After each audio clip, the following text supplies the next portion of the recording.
everyone? So who here has never picked a lock before? Okay, let's try this. Who has picked a lock?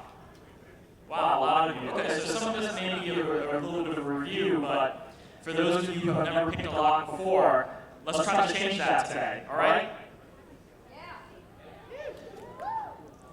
So before we start, some rules, because of course anything that's good has to have rules associated, right?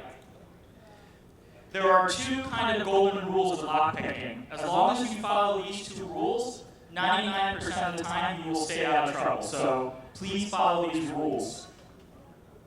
First rule, don't pick locks that you do not own, or if you don't have permission from the owner. And when we mean own, we actually mean own. Just because you have a key and you can use a lock, or you have permission to use that key and lock, it doesn't mean you necessarily own it. So always think about that, ownership versus permission. The second rule, don't pick locks that you actually rely on, because there are times that locks will break if you pick them. You don't want to pick your front door lock. That would be very bad, and I think your parents might be upset as well if you break the front door. So, again, as long as you follow these two rules, you'll be fine. So why lockpicking? So some people like to ask, well, why are you teaching lockpicking at all? Isn't this skills that only criminals would use? And no, actually most criminals probably wouldn't even pick a lock. They would just smash your door or climb in through the window. But the reason why we teach lockpicking is to teach people how locks work and how they don't work. Because locks are basically just machines. And machines have a specific function, but at times they may do things unintendedly or not work the way they were designed to work. So lockpicking is also about understanding how locks work.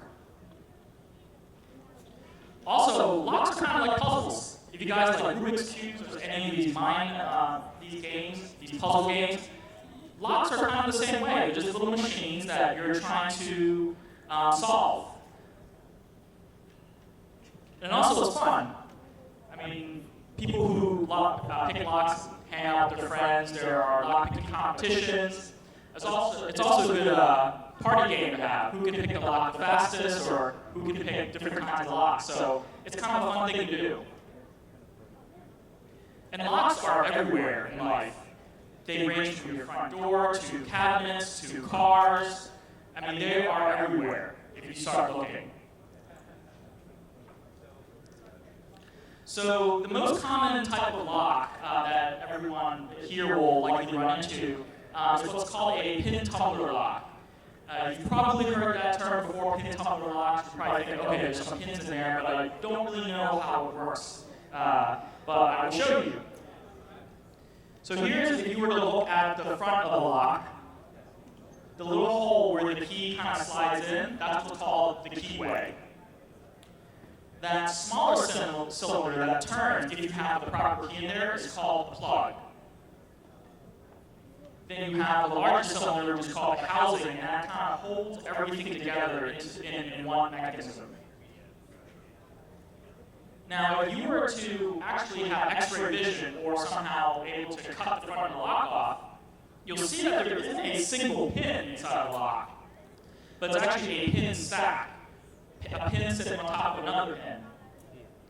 Illustrated here in red is what we call the key pin, because that's what interacts with the key when you insert it. Illustrated in blue is the driver pin, which sits on top of the key pin. Then that line where the plug and housing meet is what we call a shear line. And you'll notice that the driver pin is sitting in the shear line, which stops the plug from turning without the proper key. Then you have a spring that keeps the pin stack in this kind of reset position. Now you notice that I call it a key pin and a driver pin, not a bottom and top pin. Because in America, this is how we mount our locks, but overseas, it's actually flipped over 180 degrees. So the key pin in Europe is actually the one on top, not the one on the bottom. So everything's upside down from our perspective. So we don't like to use the term top pin or bottom pin. As I mentioned, if you try to turn the plug without the proper key, notice how that driver pin is blocking the plug from turning? Everyone see that? But if you, of course, put the right key in, it raises the pin stack up to the shear line, which allows that plug to turn freely. Now, of course, in a real lock, you're not going to have just one pin stack. You're going to have multiple pin stacks. Some just have 3, but can go all the way up to 6. It really depends on what kind of lock it is. But this is basically how locks work. They are multiple pin stacks, and then when you insert the proper key,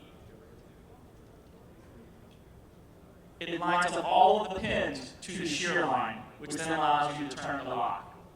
And those cuts in the keys, they're called bittings.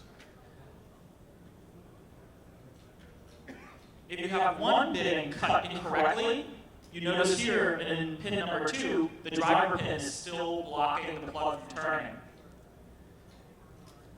If you have the cut too high, now the key pin is blocking the shear line.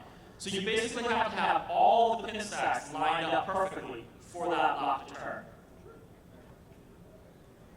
So some of you are thinking, oh, it's kind of like a password. You have to have all of the characters right in a password. In a way, yes, it is like a password.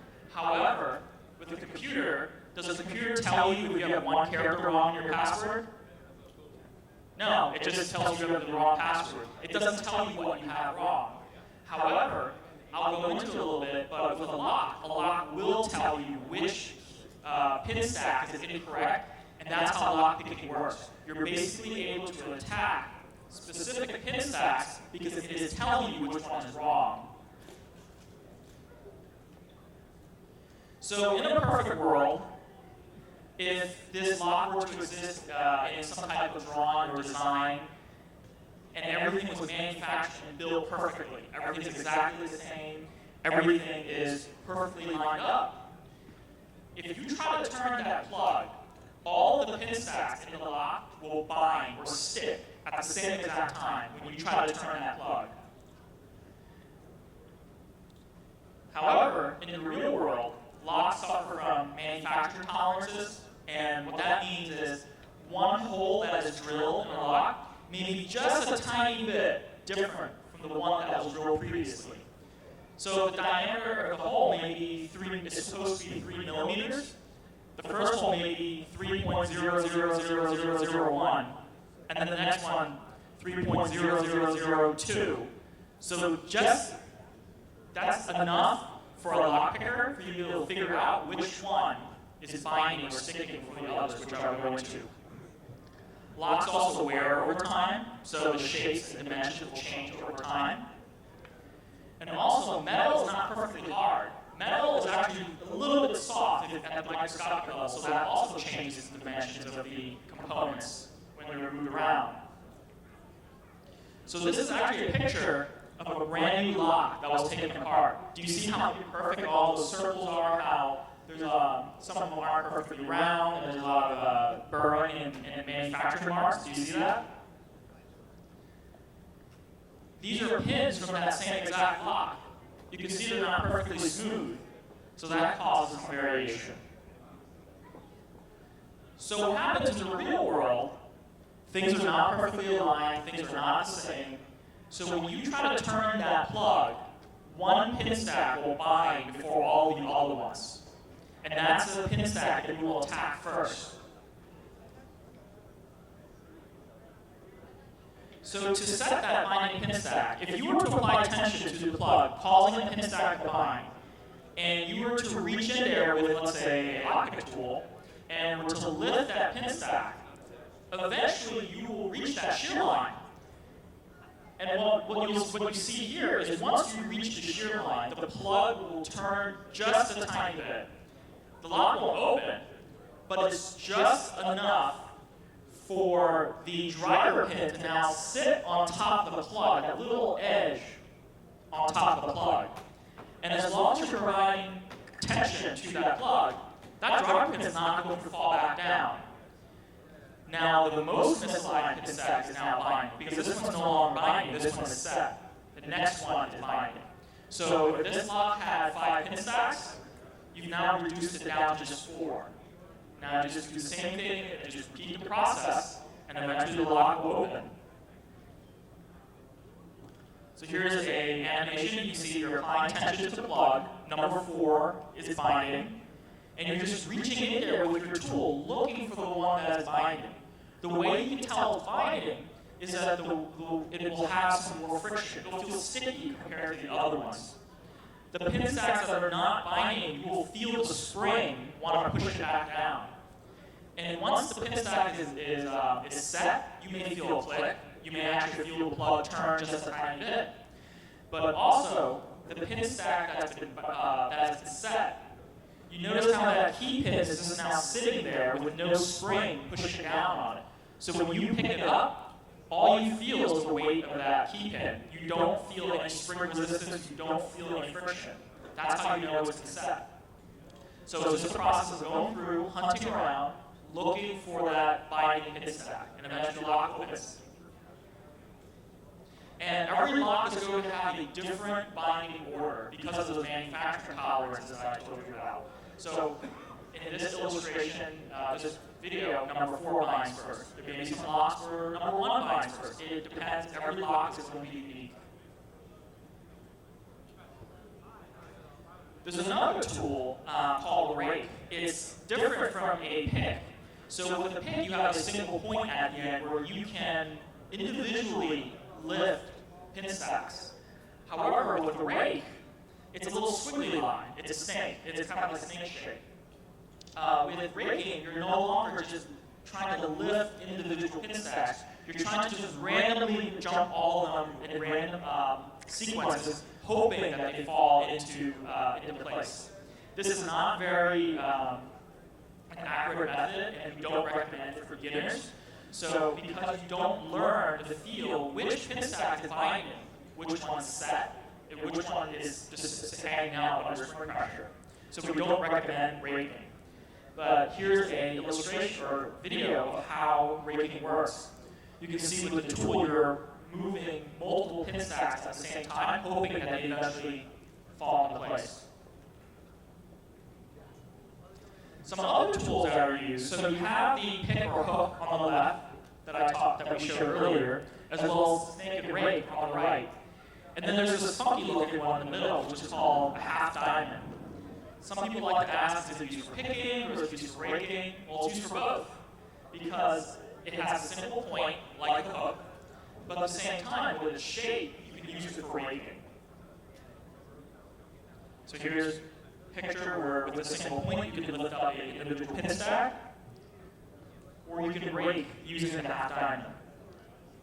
Now, another unique thing about half diamond is that it is the only tool you'll ever find that has a flat edge on the bottom. You see the flat edge? You can actually use that as a tool to figure out how many pin stacks there are in a lock. If there's a lock you've never picked before or never worked with before and you don't know how many pins there are, you can use a half diamond to figure it out. You just lift the tool upside down, lift up all the pin stacks, then slowly pull it out, and count the number of clicks there are. Then you know how many pin stacks there are. I mean, that's basically it. That's all you need to do is start lockpicking. It's just that easy. So who's going to give it a try now after I'm done presenting here? Great. So I actually have a table set up over here to my right, to your right, my left, where I'll have some locks and some lock picks for you to give it a try. And also, if you want to start picking more advanced locks, you can stop by the lockpicking village over at the other end and come to any of us as wearing a tool t-shirt, and we'd be more than happy to answer any questions and help you out. Thank you very much.